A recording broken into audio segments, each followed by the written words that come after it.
Hello, everybody. It's George from Ireland. So, welcome back to my channel.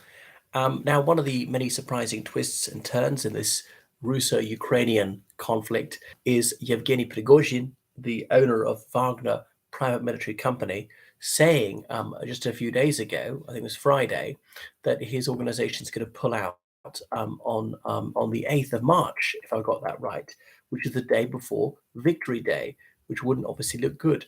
So Prigozhin, Putin's chef, as they call him, has gone from being a petty thief in the 80s to running a hot dog stall in the 90s to being a multi-millionaire and head of perhaps the world's largest mercenary organization, who for years and years lied and lied and lied and denied that he was connected to Wagner Group in any way. Wagner Group, which has fought in the Central African Republic, Libya, Syria, Mozambique, Mali, and now Ukraine. And he has publicly lacerated the army's top brass for said that there's a severe paucity of ammunition which is furnished to Wagner. So remember, Wagner Group is not part of the Russian armed forces. It's a private company. So most of its fighters are Russian, some are Belarusian, some have been Serbian in the past, some from former Soviet countries such as Kyrgyzstan, Tajikistan, Kazakhstan. And they've recruited people from abroad, like Zambia, for instance. So people were sent to prison for petty offences such as possession of cannabis, facing very long sentences like 10 years. Some of them have been convinced that they should join Wagner Group instead. Anyway, so they've suffered very heavy losses in Bakhmut, as he has perhaps unwisely acknowledged and said that, yeah, it's true what the Ukrainians are saying. We're suffering 5 deaths for every one that we inflict. Anyway, he says that his troops have suffered very high losses, and these are just not justified by the ground gained, and it's mainly because they're not supplied with sufficient ammunition. And he made this astonishing address in front of what appeared to be corpses, and he said of 30 Wagner fighters who've been killed by the lack of ammunition. And he's previously, in an expletive-laden tirade, said that the people who make these decisions should have to explain themselves to the mothers of those who are killed because of the lack of ammunition. But he says that the Wagner Group will still be around for whenever Russia needs Wagner Group services again. So the Kremlin said it had no opinion to offer on this. Anyway, because the Wagner Group is obviously quite important in Russia's campaign in Ukraine. Russia's thought of around 200,000 soldiers in Ukraine, about 50,000 of whom are Wagner Group. So they're just pulling out of Bakhmut. They didn't say they're pulling out the whole of Ukraine. But it makes you think, is this a false narrative? Is he lying? If you're about to retreat, why would you tell your enemy, who can then pursue you or know not to worry about that part of the war zone to attack somewhere else? It made me think it's a huge disinformation campaign. I don't doubt that some of it is true. I mean, there's ample hard evidence that they suffer a lack of ammunition and they have suffered high casualties, but maybe really they're preparing for an all-out attack rather than retreating, lull the Ukrainians into a false sense of security.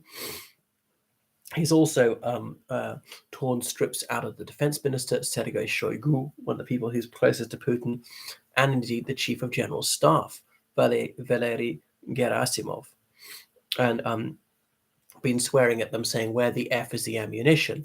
But you think that Prigozhin can only do this if he was granted permission by the Kremlin. Do they want him to do this? Do they want to pressurize Shoigu and Gerasimov? Or is it because they want to have some sort of appearance of division within Russian society? I'm not sure. Because it's surprising this would be allowed in a country which doesn't have free speech. Anyway, so he's torn into those people, those bureaucrats and so on, and senior army officers who don't release ammunition, and thinking that, he says, they're masters of life and the right to dispose of these lives, and saying of his troops, they came as volunteers, they're dying for you to live it up in your redwood offices. Keep that in mind. But why they're not providing the ammunition?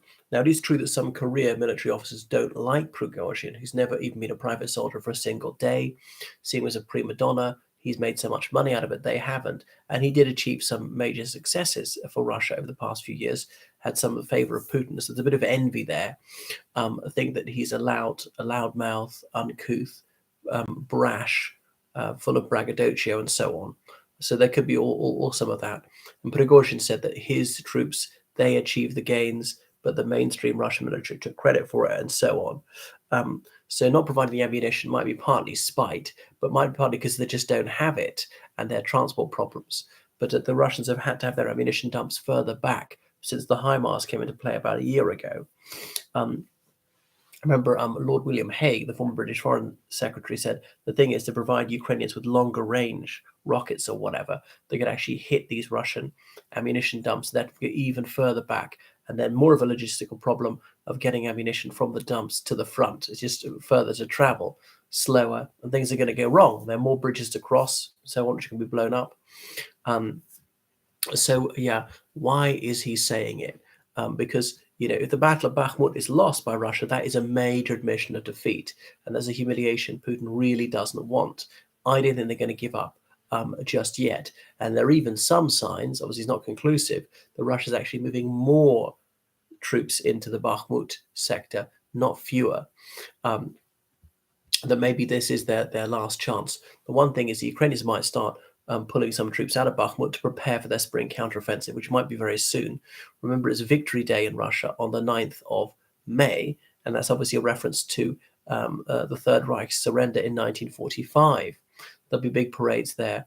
Now, Russia's cancelled the parade in 21 cities, some of them in districts adjacent to the Ukrainian frontier, some of them very far away, like Tyumen in Siberia, where they're surely well out of range of anything the Ukrainians can throw at them.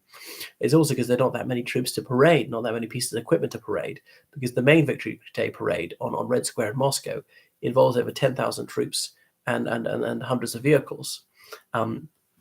No world leaders last year. No, thank you, we don't want you to come. And no, because hardly anybody would come apart from Lukashenko, which would be embarrassing.